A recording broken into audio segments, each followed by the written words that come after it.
공동체와 함께하는 리딩 지저스. 오늘은 3강 12일차입니다. 본문은 에스겔 45장부터 48장입니다. 함께 찬양하며 묵상을 시작하겠습니다.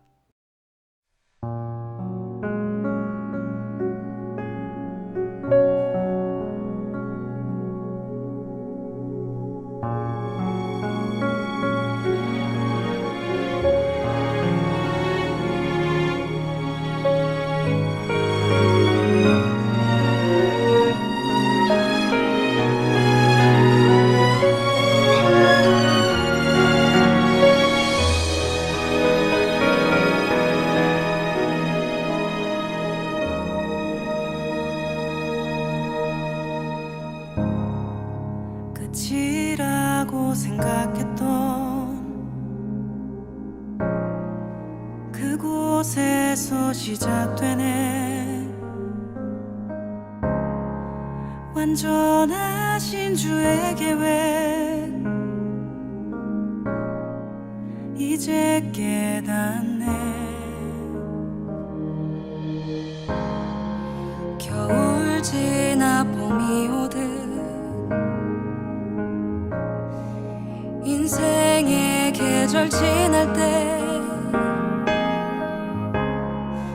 나의 믿음 깊어지고 내 기도는 노래가 되네. 지나온 모든 길에 셀 수 없는 내가 밝히는 작은 빛이 주의 사랑 비추네. 세상이 주를 보겠네.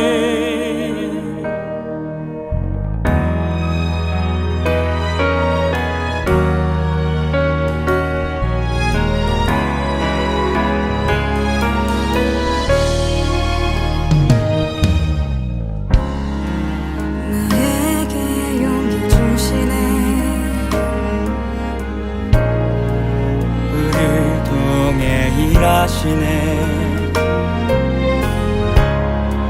주의 나라 이루시네.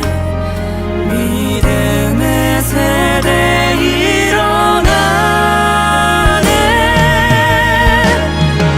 지나온 모든 길에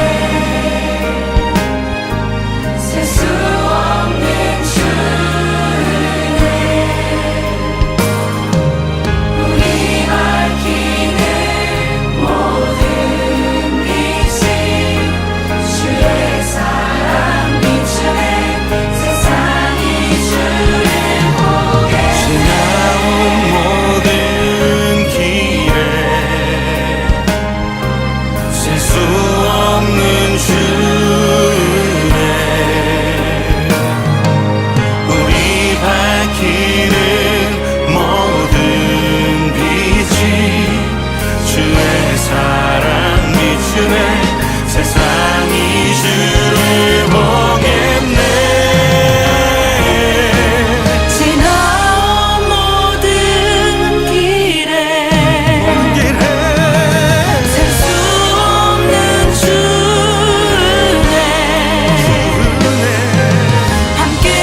끝이라고 생각했던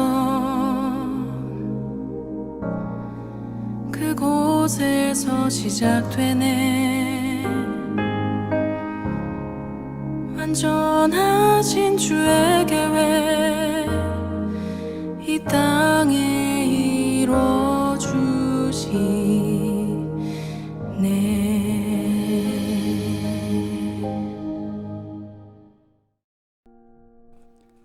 아멘. 오늘은 에스겔 47장을 본문으로 함께 말씀을 묵상하겠습니다. 세상을 뒤엎는 거대한 기적은 종종 아주 작고 보잘것없는 형태로 시작됩니다. 에스겔 47장의 환상은 성전 문지방 밑에서 스며나오는 아주 미세한 물줄기에서 출발합니다. 콸콸 쏟아지는 거대한 폭포수가 아니었습니다. 그저 바닥을 적실 만큼의 얕은 물이 제단 남쪽을 지나 동쪽으로 조용히 흘러내리고 있었습니다. 이것이 하나님이 생명을 잉태하시는 방식입니다. 우리의 시선은 늘 빠르고 압도적인 기적을 원하지만 참된 생명수는 가장 낮고 은밀한 곳에서 고요히 스며 나옵니다. 바벨론의 포로 생활로 뼛속까지 말라버린 백성들에게 이 작은 물줄기는 어쩌면 초라해 보였을지 모릅니다. 언제 말라버릴지 모르는 빈약한 물방울.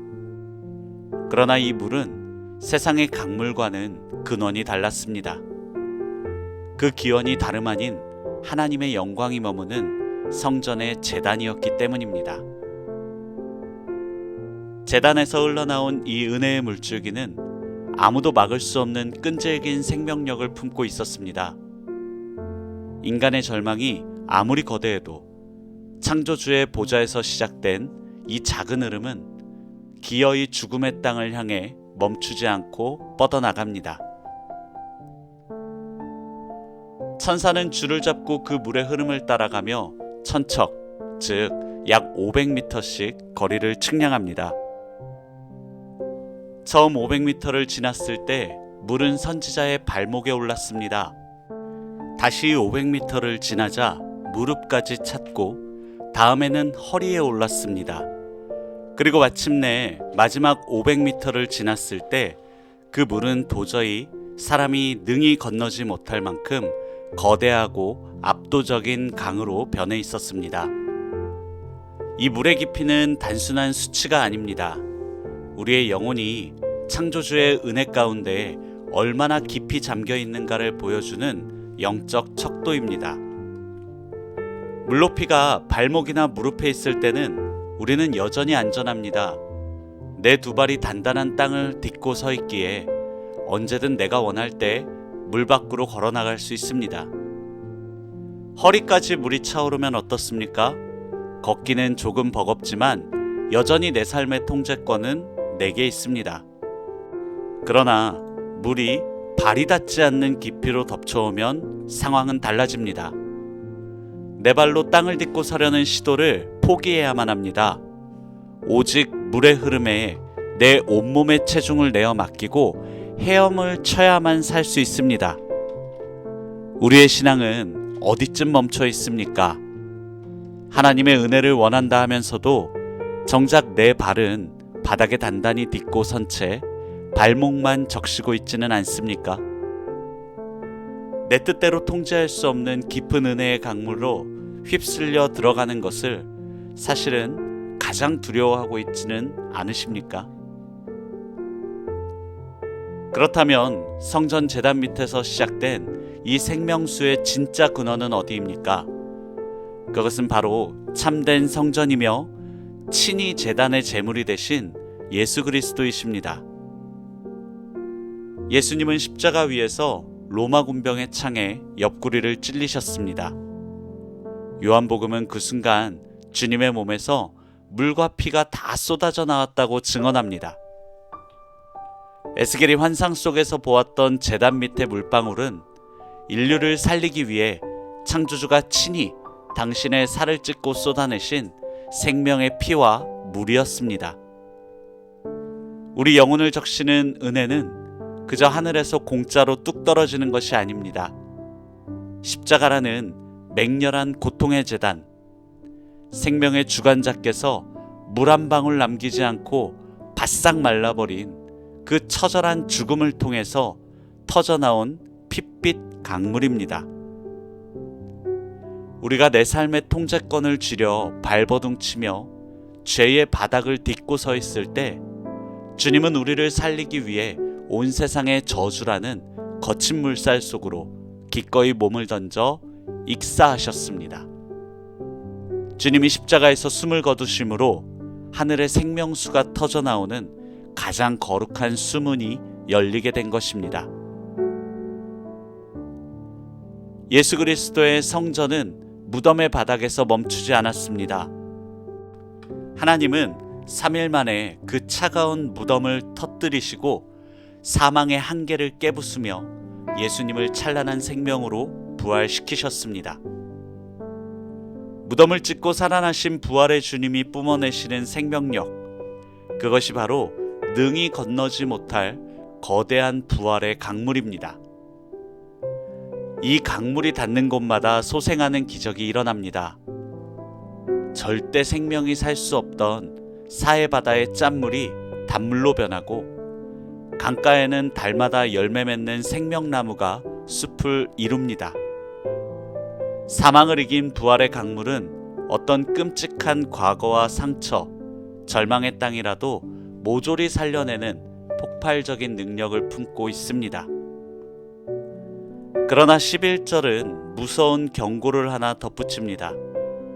그 진펄과 개펄은 되살아나지 못하고 소금 땅이 될 것이며, 진펄과 개펄은 웅덩이처럼 움푹 파여 물을 가두기만 하고 흘려보내지 않는 곳입니다.